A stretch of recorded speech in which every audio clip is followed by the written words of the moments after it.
Hey everyone, and welcome to this week's episode of Crew Chats with your favorite Marketo champions. Um, we are going to be going over again this week the revenue cycle modeler because this is a huge topic and we have found that there's a lot of interest and there's a lot to talk about. So 2 weeks ago we talked about the lead life cycle and started to get into the revenue modeler, but we didn't really get through everything, and so we are going to be hopefully getting through the rest of it today. A little bit of housekeeping before we start. If you have missed any of our previous episodes, you can feel free to check them out on YouTube or in the Marketo community. And we like the community because then you can also like them and comment, ask any questions while you're at it. And you can also always tweet to us using the hashtag CrewChats. So we've also got all of our Twitter handles in our lower thirds. And I'm going to get into our speaker intros now. We always do a fun fact, and so this week's fun fact is everyone's favorite beverage. So I'm going to start off with you, Joe. Go ahead and kick things off. Beer. Just beer. Just beer. Yeah, Joe writes Fathom. My favorite beverage is probably a recent local brew I've had. It's called Atom Smasher by Two Brothers. It's a delicious Oktoberfest. Very nice. I'm going to jump over to you, Rachel. Hi, I'm Rachel. I am a marketing manager at Tube Mobile in the Bay Area. And let's see, my favorite drink, I don't drink beer, which in this group is sacrilegious, but I do love cider, champagne, and whiskey. So take your pick. Awesome. Sydney? Or Sid? Smugs? I'm Sydney. I am the marketing operations analyst at Phreesia. My favorite beverage, I do like IPAs a lot, but this time of year I really like a pumpkin spice latte. That's fair. That's a pretty good one. And Andy, top over to you. Hi guys, I'm Andy. I'm with Biz Library. I'm their marketing automation specialist, and I'm the loser without the lower thirds because I can't find it. So sorry about that. But my favorite beverage is a local brew in Kansas City, Missouri called Boulevard, and it's an IPA called The Calling. It's delicious. I have to check that out. We need to work out a trade.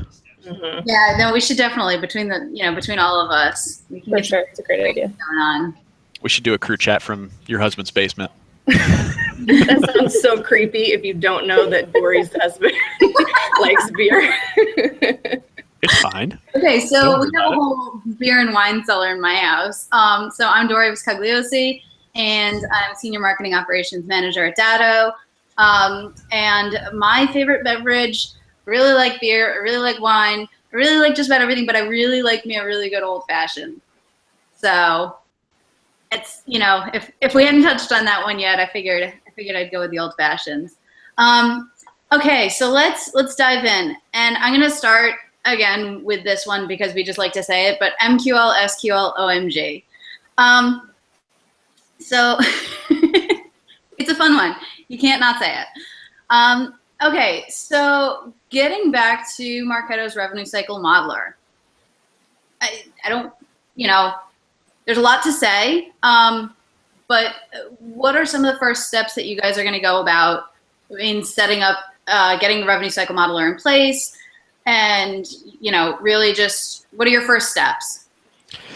I think we kind of alluded to it last week a little bit, but I think any good start begins with just a really in-depth conversation with all your sales leadership team and really any members from sales ops, marketing ops, which in some cases is you, and then really trying to get a holistic view of like what is the buyer journey, what is the ideal life cycle for a lead, and then once you have that ideal, you can start to think backwards about what are the exceptions to that, like what are the potential regression paths that someone might follow, like as we start to talk about the RCM, we're going to talk about recycled leads and like how you handle that maybe differently than you do a net new, And once you kind of have all the key people in the room, you can start to map out like what those look like on a whiteboard. And then I think that gives you the perfect primer to then start putting things in Marketo jargon and in the system, so you can start dragging and dropping the various inventory stages, SLA stages, gates if they make sense, and yeah, go from there. But like everything else, it starts with people. Yeah, absolutely. I think it's funny that you mentioned whiteboard, because I would agree that outside of actual tools that Marketo gives you, a whiteboard is probably your biggest asset in planning your RCM. It's really important, like Joe mentioned, to get all of your sales leadership and marketing ops, sales ops, whoever's going to be affected by this in the room, and have their buy-in from the outset. If you don't have their buy-in, then, I mean, really, this is a lot of purple spaghetti that you dragged around in Marketo and spent a lot of time on for no real reason, if no one's going to really want to look at it. New hashtag, purple spaghetti. Well, I think that kind of brings up one important point that I do mention before we get into like more comments. Everybody has a revenue cycle modeler, I think, except for maybe really low levels of Spark. Yeah, it's one of those things that it is an add-on to your instance. So not everyone is going to by default have one. Does everybody need one? I would make an argument that yes, it's always beneficial. Even for B2C clients, I've seen some really interesting ones, both on the community and thinking through a couple B2C clients that we've worked on at Fathom. That it's different because it's like not a traditional lead life cycle. It's like there's no but it's still the idea of a buyer journey is still very much a thing. But yeah, anyway, I digress. Sorry, yeah, I did too. That was my fault. I thought it was in all instances, and so I thought this was something that everyone could do, but I guess there are some instances that don't have it. Sorry, Rachel, I cut you off before. No, you're fine. I was just going to say, I wish I was actually at my desk rather than in a conference room, because I literally have a new revenue cycle modeler mapped out on my whiteboard right now. I have our old one next to our new one.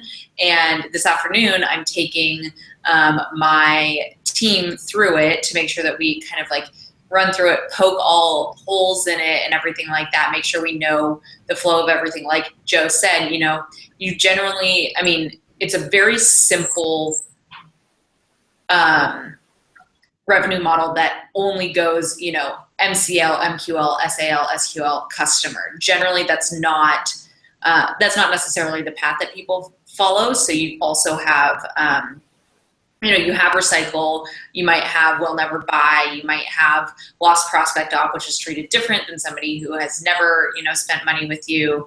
There's a lot of different, there's a lot of different paths that people can take.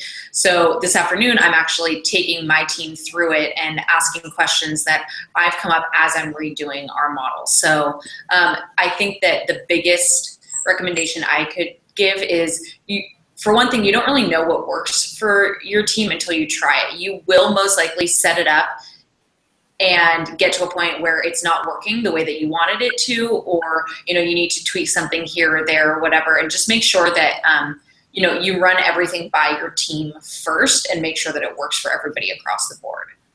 But testing and learning is, I think, the best way to figure out if it works or if it doesn't. Absolutely.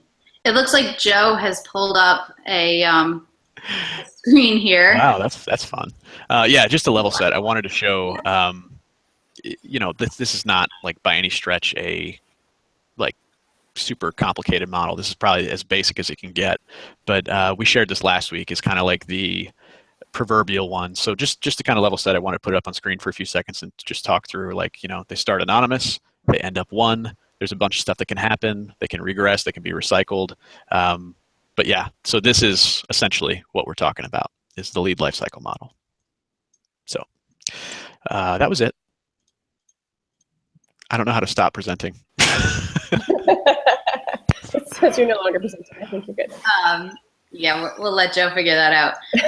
So some of the next steps, obviously we've had the discussions about what our revenue cycle modeler is going to look like, and we've talked about some of the initial steps that we need to take to get this in place. But in Marketo, what are the first things that we actually have to do with going about setting this up, and then moving forward? Obviously So there's kind of two parts to the revenue cycle modeler. You have to set up the actual modeler, and you have to set up the campaigns that are going to move people around properly. So do you guys want to, anyone want to speak to how you've set those up in the past?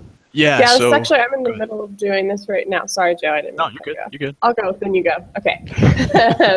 I'm in the middle of doing this right now, so I met with all of our sales leadership and marketing leadership and customer success and everyone that was affected a few months ago. We did all of our whiteboard partying, and I have many pictures of whiteboards on my cell phone now. So now I'm moving on to the actual building out in the Marketo phase. And as Dory kind of alluded to, you have the ability to build out everything you need self-contained in the model in the analytics section. What this group has talked about before is it's actually probably better if you don't do it that way. Build everything out, all of your transition stages in separate smart campaigns and marketing activities for a variety of reasons. One being that you can move it back and forth between the sandbox pretty easily. Which, pro tip, you can now have your sandbox and your production instance connected by support, so you can copy programs from one to the other back and forth as you're testing things, which is super helpful for building out a revenue cycle. So contact your friendly support rep and they can do that for you. But if you build them out separately in smart campaigns, it's a lot easier to control. If you have changes to make along the way, like Rachel was mentioning, it's a lot easier to get to. So highly recommend building out in separate smart campaigns. Joe, your turn. Uh-oh. You okay there, Joe? Yeah, I don't know what just happened. City just kept talking and talking. Are we good now? Oh, yeah. No, you're good. Sorry, Smugs. I didn't mean to cut you off. You have your thoughts here, Joe? Yeah, I mean, just dovetailing off what Smugs was already saying. Basically, a little more tactically, like if you don't know where your RCM is located, it's in the analytics tab. Usually there's some Marketo models that are like pre-built there for you to start playing with. So when you're ready for that part and you've done all that whiteboarding, you can go there, add any necessary stages, and each of those little touch points that we shared on that graphic were individual, what Marketo calls an inventory stage. So you can have a couple different types. You can have an SLA stage. So like one way you might use that is like if say you make an MQL, you want to put a time limit on it so that your reps have 48 hours to mark it, either accepted or rejected. And then so it's a great way. It's a great safety net really for marketing is providing MQLs. Is sales doing what they need to with them? Yes, no, maybe. Creates not that you're looking to create a witch hunt, but you create an opportunity for a better internal conversation around your processes, like where are their gaps, what needs fixed, what needs to be addressed internally, so that cooperatively marketing and sales works together and achieves that alignment that market automation promises on the outset. And then there's also gates, which are kind of like it doesn't hold someone, it splits them, which is a weird term for that stage. And then, but like Smugs was saying, shout out to Jeff, who loves to build all the transition rules outside of the model. You have the option to do it on the model too. But like he was saying, I think it's generally sometimes just easier to control the flow in smart campaigns. I'm going to jump in here too. So when we onboarded with Marketo, we set up a revenue modeler. They helped us put together our smart campaigns that ran people through, from stage to stage. And theoretically, somebody could hit 3 stages in a day, depending on what actions they take. You can build all of that control into your system. So, like, if you don't want somebody to become an MQL, right, like what the same day that they're created, you can put in was not created within the past 24 hours or whatever. Just make sure that when you're building those flow steps, you are capturing everything, like all the holes. So, if you only want somebody to transition from one stage to another, you need to put, stage, previous stage is SAL or previous stage is MCL or whatever. Just make sure that you're putting all of that in. Marketo also helped us by putting together kind of a testing plan. So we had we had like dummy records that we kind of ran through, and each of them took a specific action, and we tested it out that way. I recommend trying to do that on your own. kind of trying to figure out how to set up that testing program for myself. But just know that testing is really important as well. And the last thing that also we do is a nightly alignment. So basically moving somebody from SAL to SQL doesn't necessarily put them into the SQL bucket. I believe that there's something else you have to do. I'm not quite sure how that works, but maybe somebody else has insight into that nightly alignment, or making sure that people are actually in the correct buckets. I think what it's going to come back to is that there are a lot of different ways to set them up and a lot of different ways to ensure alignment. So I'm not entirely sure about the nightly alignment, but I do know that, it's like everything else in Marketo. There's 6 different ways that you could set it up, and none of the ways are right or wrong. Some may be a little bit better and a little bit more scalable. So Yeah, we actually just got one of our first live questions. Like, this is amazing. Time to be alive. Yeah, it is an exciting time. So the question was, are the stage transitions always instantaneous, or can you use like scoring thresholds or whatever? Yes, you can use scoring thresholds, particularly for MQL would be when that obviously happens. But then, it's like any other smart campaign. You can set up some custom transition rules for a wide variety of things. Like become sales accepted when someone in Salesforce ticks that box as sales accepted. So there's numerous ways you can manage that whole process. One of the sexier ones I've seen recently is a whole task management process at a big education client that they it's an SLA. They don't have, without the benefit of an RCM, they still have an SLA stage that basically creates a task in Salesforce, sends an alert to their salespeople saying you have 48 hours to say, is this guy accepted or rejected? It makes it sound threatening, but like nothing happens if they don't do it. But except we know that they didn't mark them. We can run a report on that. But yeah, so scoring, absolutely, you can transition anybody instantaneously, just like any other trigger.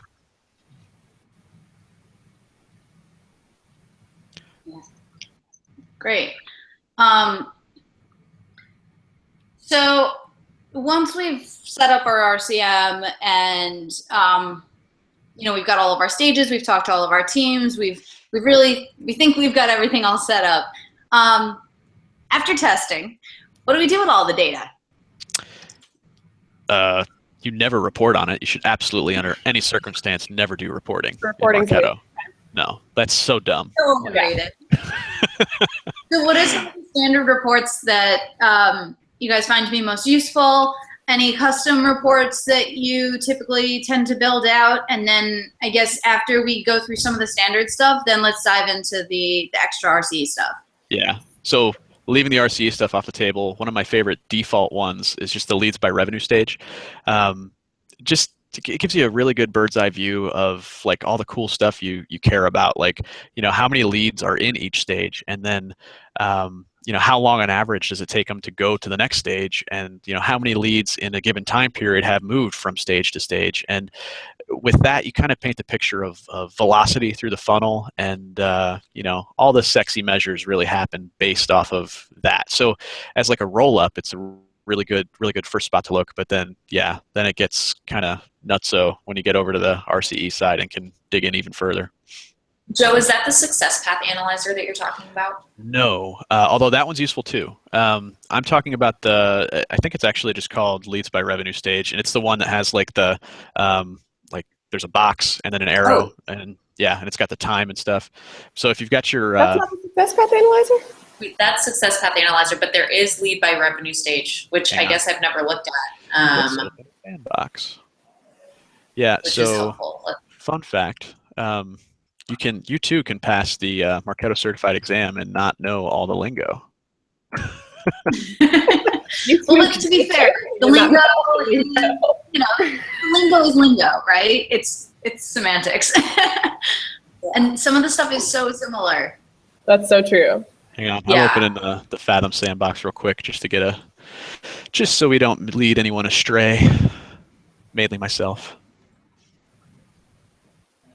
While Joe's pulling that up, and while we're talking about the Success Path Analyzer, that's one of the reports that I look at fairly regularly, but like Joe mentioned, it's like a very kind of high-level view because it's everyone in your model will show up there.